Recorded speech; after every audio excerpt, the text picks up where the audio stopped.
j'espère que vous allez bien et bienvenue dans cette nouvelle vidéo qui marque le début d'une série de vidéos dédiées à l'actualité des libertés fondamentales, à l'actualité juridique. L'idée, c'est d'essayer de sortir une fois par mois, chaque mois, une vidéo à propos de l'actualité, une décision importante du mois en cours qui est, à mon sens, à retenir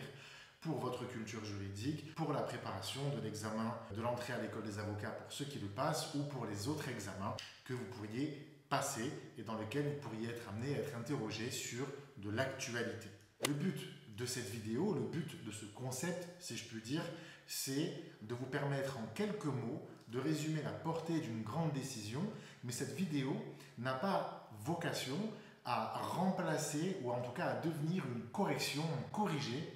d'un sujet qui tomberait sur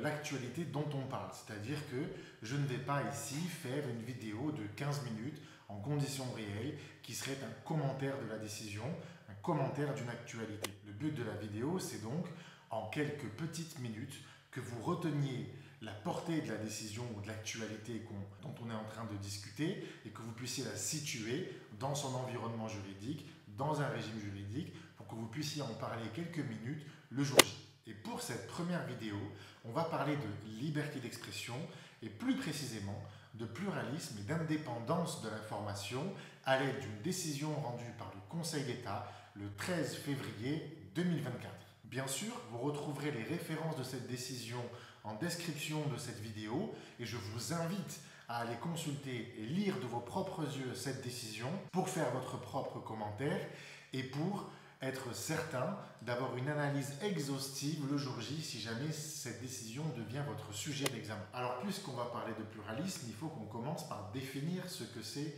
le pluralisme.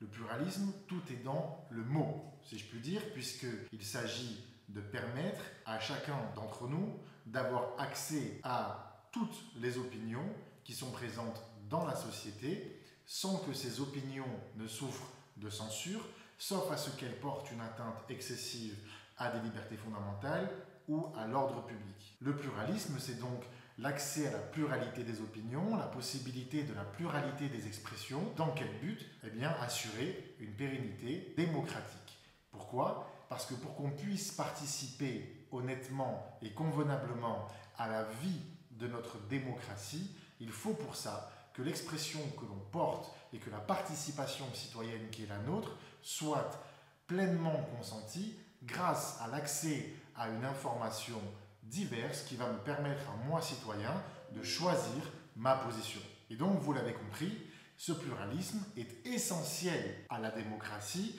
et il y a donc un lien véritablement étroit entre liberté d'expression, démocratie et pluralisme et ce triptyque est absolument indissociable dans une démocratie, dans un état de droit. Alors comme vous l'avez compris, le but de cette vidéo n'est pas de vous faire un cours sur le pluralisme, mais de nous concentrer sur une actualité et plus particulièrement une décision du Conseil d'État. Cette décision du Conseil d'État, dont vous trouverez le lien en description de cette vidéo, c'est la numéro 463-162, rendue le 13 février 2024. Pour résumer brièvement le contexte de l'affaire,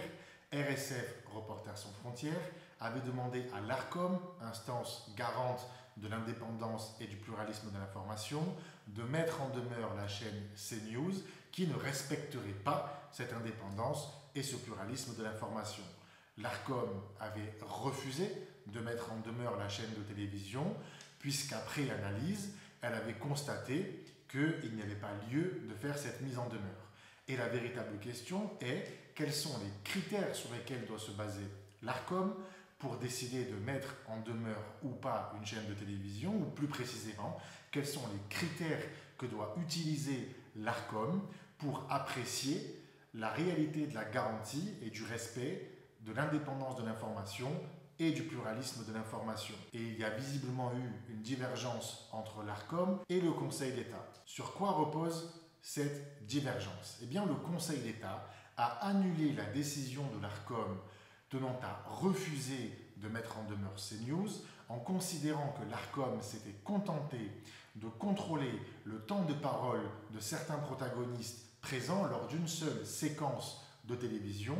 alors que le Conseil d'État estime qu'il faut se concentrer plutôt sur l'ensemble de la programmation de la chaîne de télévision. Ainsi, plutôt que d'avoir une appréciation du respect de l'indépendance et du pluralisme sur une seule petite séquence, le Conseil d'État demande à l'Arcom d'apprécier le respect du pluralisme et de l'indépendance de l'information à l'aune d'un contexte global sur une chaîne de télévision. Et par conséquent, si vous deviez retenir deux choses à propos de cet arrêt, eh bien tout d'abord, le pluralisme de l'information ne se limite pas au temps de parole des personnalités politiques et l'indépendance de l'information s'apprécie au regard de l'ensemble des conditions de fonctionnement d'une chaîne de télévision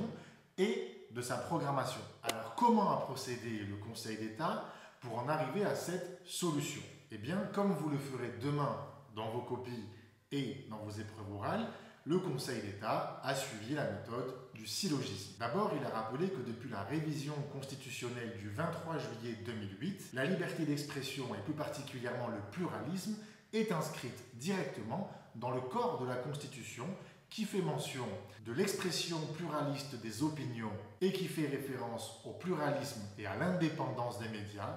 dans les articles 4 et 34 de la Constitution. Comme je vous le disais tout à l'heure, le respect de la démocratie impose le respect d'une expression pluraliste. Le critère essentiel de l'appréciation du respect du pluralisme par le Conseil constitutionnel, c'est le libre choix qui est laissé au public. Et ça, le Conseil constitutionnel l'affirme dans une décision du 11 octobre 1984,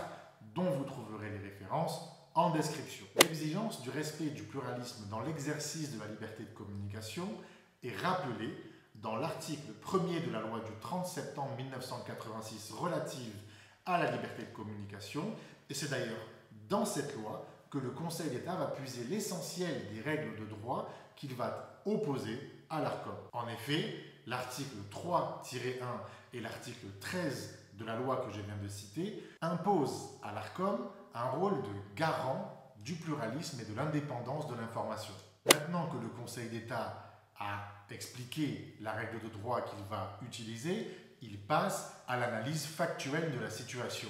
Comme je vous le disais, RSF, Reporters sans frontières, avait demandé à l'Arcom de mettre en demeure la chaîne CNews au motif qu'elle ne respecterait pas le pluralisme et l'indépendance de l'information. L'Arcom avait décidé de refuser de donner satisfaction à cette mise en demeure en se contentant d'analyser le temps de parole des personnalités politiques sur une séquence ou quelques petites séquences en particulier. Et le Conseil d'État, une fois qu'il a pris connaissance de ces éléments de fait, va comparer la compatibilité de ces éléments de fait avec les règles de droit précitées. Et comme vous l'avez compris, le Conseil d'État a annulé la décision de l'Arcom par laquelle elle a refusé de mettre en demeure CNews parce qu'il considère que l'Arcom n'a pas exercé un véritable contrôle qualitatif du respect du pluralisme et de l'indépendance de l'information. Et donc, il ne faut surtout pas considérer que cette décision remet en question la ligne éditoriale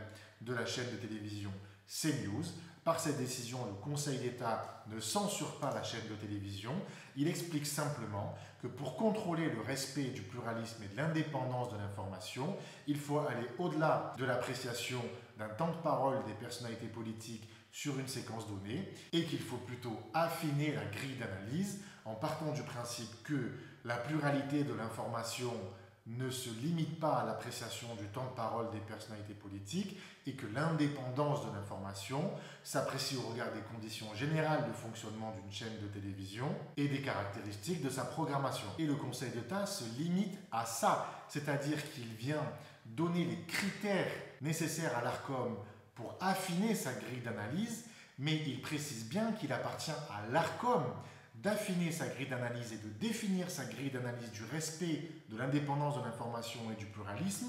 sans lui imposer lui-même sa grille d'analyse. Et ça, c'est très important de le comprendre parce que si vous avez suivi l'actualité, certains ont remis en question cette décision du Conseil d'État en considérant qu'il remettait en question la liberté d'expression en s'ingérant outre mesure dans les compétences de l'Arcom, ce qu'il ne fait pas, puisqu'il n'impose aucun critère à l'Arcom. Il explique simplement que ce mis en œuvre et se limitant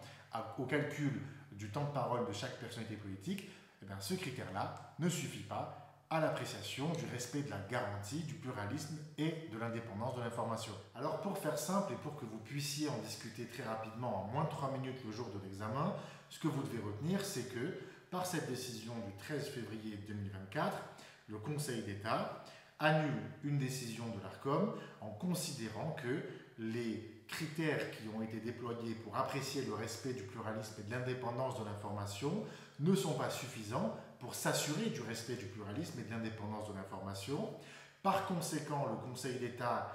précise ce qui le gêne dans les critères mis en œuvre par l'Arcom et précise en fait qu'ils sont insuffisants parce qu'ils se limitent essentiellement au calcul du temps de parole des personnalités politiques sur une séquence. Dès lors, le Conseil d'État ne remet pas en question la compétence de l'Arcom, il ne remet pas en question la programmation de la chaîne CNews et il se contente d'indiquer à l'Arcom qu'elle doit approfondir son contrôle en tenant notamment compte de la programmation globale de la chaîne de télévision et des conditions de fonctionnement de cette chaîne de télévision, car ce n'est qu'en contrôlant à ce point les chaînes de télévision qu'on pourra s'assurer du respect de leur indépendance et du pluralisme de leur information. Et pour ce faire, le Conseil d'État invoque les normes tant législatives que constitutionnelles qui protègent le pluralisme et la liberté d'expression,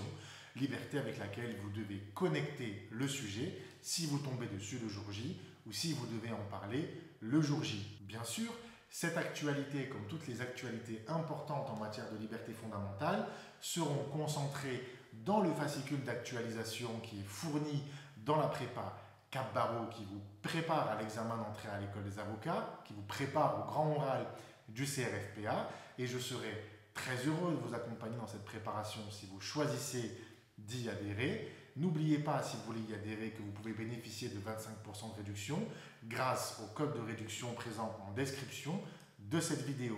J'espère que cette vidéo vous a plu. Si vous avez des questions, n'hésitez pas à me les poser sur les différents réseaux sociaux qui sont les miens, Instagram, Twitter, LinkedIn, etc. Et j'espère à très vite pour de nouvelles vidéos.